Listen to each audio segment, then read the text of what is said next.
mbega urukundo Yesu afitiye abamusanga, ateza amaboko bangukana bakuruhura. Mbega urukundo Yesu afitiye abamusanga, ateza amaboko bangukana bakuruhure. Oh, ngwino musange, ngwino musange, oh nshuti ngwino, Yesu akuruhure we. Oh, ngwino musange, ngwino musange, oh nshuti ngwino, Yesu akuruhure we. Nari mu mwijima ukabije, Yesu aramurikira. Nari mu mwanda uteye isoni, Yesu ankuramo. Nari ndushenguye umwuma, Yesu araza ati ngwino, mana nkunda uruhure we. Nari mu mwijima ukabije, Yesu aramurikira. Nari mu mwanda uteye isoni, Yesu ankuramo. Nari ndushenguye umwuma, Yesu araza ati ngwino, mana nkunda uruhure we. Iyo ntekereje umugabo witwa Yesu, ibyo yankoreye ni byinshi cyane, nahera mu gitondo bukira sinabimara we. Iyo ntekereje umugabo witwa Yesu, haleluya haleluya, ibyo yankoreye ni byinshi cyane, nahera mu gitondo bukira we sinabimara. Nari mu mwijima ukabije, Yesu aramurikira. Nari mu mwanda uteye isoni, Yesu ankuramo. Nari ndushenguye umwuma, Yesu araza ati ngwino, mana nkunda we uruhure. Nari mu mwijima ukabije, Yesu aramurikira. Nari mu mwanda uteye isoni, Yesu ankuramo. Nari ndushenguye umwuma, Yesu araza ati ngwino, mana nkunda we uruhure. Mana nkunda uruhure, mana nkunda uruhure. Mana nkunda we uruhure.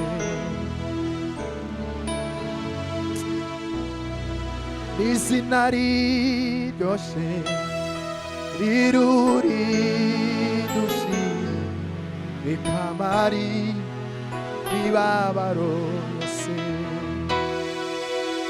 Izina riryoshe riruridushi, rikamari imibabaro yose we.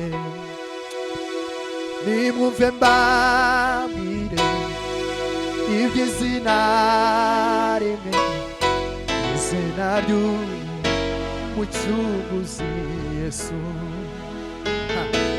Nimwumve mbabwire iby'izina rimwe, izina ry'umucunguzi Yesu. N'izina riryoshye riruridushe, rikamara imibabaro yose. N'izina riryoshye riruridushe, rikamara imibabaro yose. N'izina riryoshye riruridushe, rikamara imibabaro yose. N'izina riryoshye riruridushe, rikamara imibabaro yose we. Ha ha ha.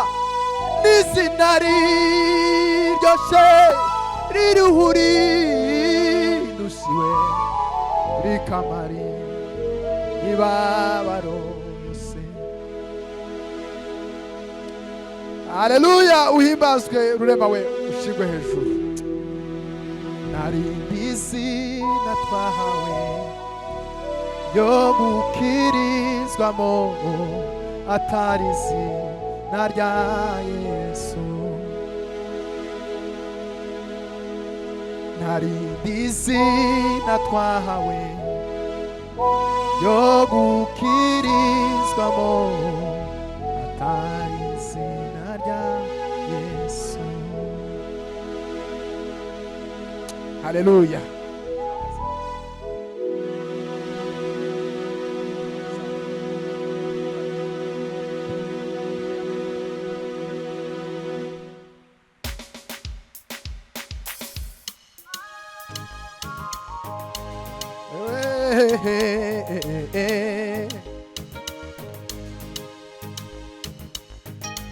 Wewe ulimwasi Mungu, nipishe nipite.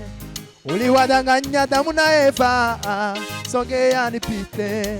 Dunia nzima imeharibika kwa ujanja wako.